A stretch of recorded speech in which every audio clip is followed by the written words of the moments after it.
জয় শ্রীকৃষ্ণ। রাধে রাধে। নমস্কার প্রিয় দর্শক বন্ধুরা, আগামী 15ই ফেব্রুয়ারি পড়েছে 2026 সালের মহাশিবরাত্রি, এক মহাবিরল মহাজাগতিক এক পবিত্রবান তিথি। বন্ধুরা, আজকের এই পর্বে আমরা শ্রবণ করব মহাশিবরাত্রির ব্রতকথা। যে ব্রতকথা শুধুমাত্র শ্রবণ করলে স্বয়ং দেবাদিদেব মহাদেব প্রসন্ন হন এবং দেবাদিদেব মহাদেবের কৃপা আমাদের পরিবারের উপরে, আমাদের উপরে বর্ষিত হয়। বন্ধুরা, এই মহাশিবরাত্রির তিথি এক বিশেষ পবিত্র তিথি। এই দিনে আপনারা যদি শিবরাত্রি ব্রত রাখেন এবং একান্তই যদি শিবের নাম উচ্চারণ করেন, একান্তই কিন্তু দুঃখ দারিদ্রতা জন্ম জন্মান্তরের একান্তই কিন্তু ঘুচে যাবে। জীবনে ফিরবে আসল সুখ এবং আসল সুসমৃদ্ধি।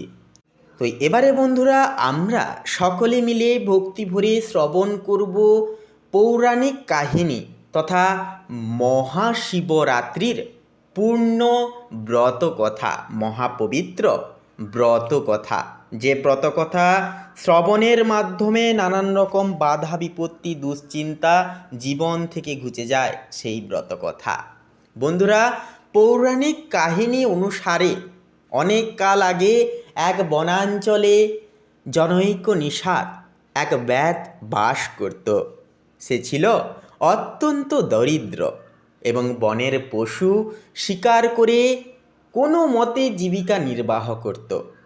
শিবরাত্রির দিন এলো। শিবরাত্রির দিনে সেই ব্যাত বনে শিকারের উদ্দেশ্যে বের হলেন, কিন্তু বের হলেও সারা দিন সে কোনো পশুর দেখা পর্যন্ত পেল না। সূর্য ডুবে এলো, অন্ধকার ঘনিয়ে এলো বনের বুকে, কিন্তু তার ঝুলি ছিল সম্পূর্ণ শূন্য। সে ভাবল, আজ যদি শিকার নিয়ে বাড়ি না ফিরি তবে আমার স্ত্রী পুত্র অনাহারে থাকবে। শিকারের আশায় ব্যাত বনের মধ্যে একটি বিল্ব বৃক্ষের ওপর বসে প্রতীক্ষা করতে লাগলো। দৈবযোগে সেই বেলগাছের নিচেই একটি শিবলিঙ্গ প্রতিষ্ঠিত ছিল, যা ব্যাধের আগোচরেই ছিল। ব্যাধ সারাদিন অভুক্ত থাকায় তার অজান্তেই উপবাস করা হয়ে গিয়েছিল। রাতের প্রথম প্রহরে একটি গর্ভবতী হরিণী জলাশয়ে জল খেতে এলো। ব্যাধ যখন ধনুতে স্বর যোজনা করল সেই হরিণীটিকে দেখে, তখন তার শরীরের নড়াচড়ায় বেলগাছের কিছু শিশির সিক্ত বেলপাতা নিচে থাকা শিবলিঙ্গের উপরে ঝরে পড়ল। এটি ছিল ব্যাধের প্রথম প্রহরের পূজা।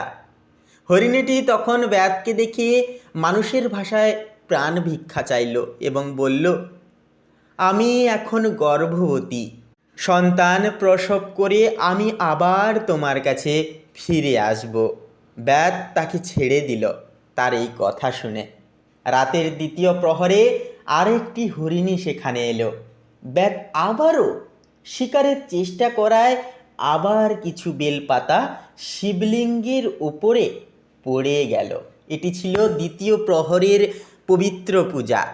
এই হরিণীটিও তার সন্তানদের দেখার প্রতিশ্রুতি দিয়ে ব্যাধের কাছ থেকে মুক্তি নিল।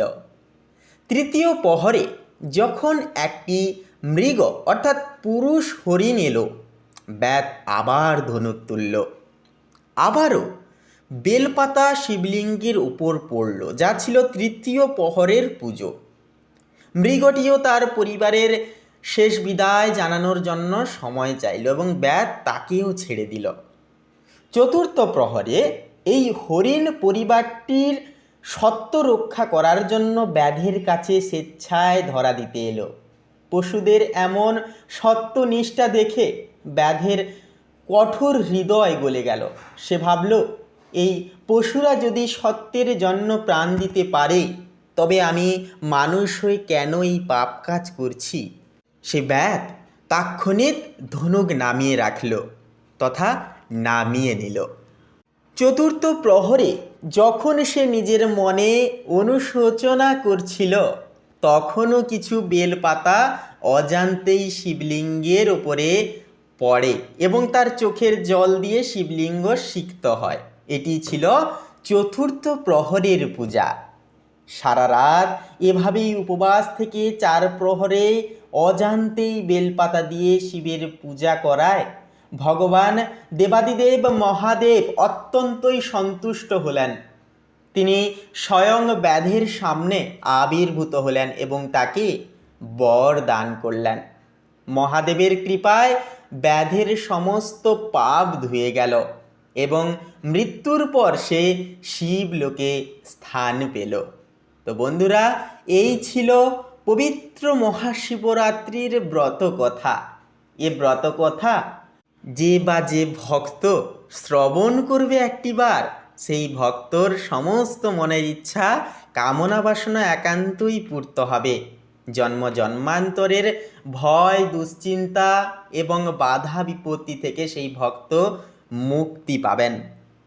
বন্ধুরা, এই শিবরাত্রির মহা পুণ্যতিথিতে একান্তই আপনারা একাদশী ব্রত পালন করুন এবং অবশ্যই নিয়ম নিষ্ঠা মেনে শিবজির তথা দেবাদিদেব মহাদেবের পূজা আরাধনা করুন। সমস্ত মনের ইচ্ছা একান্তই পূর্ণতা পাবে।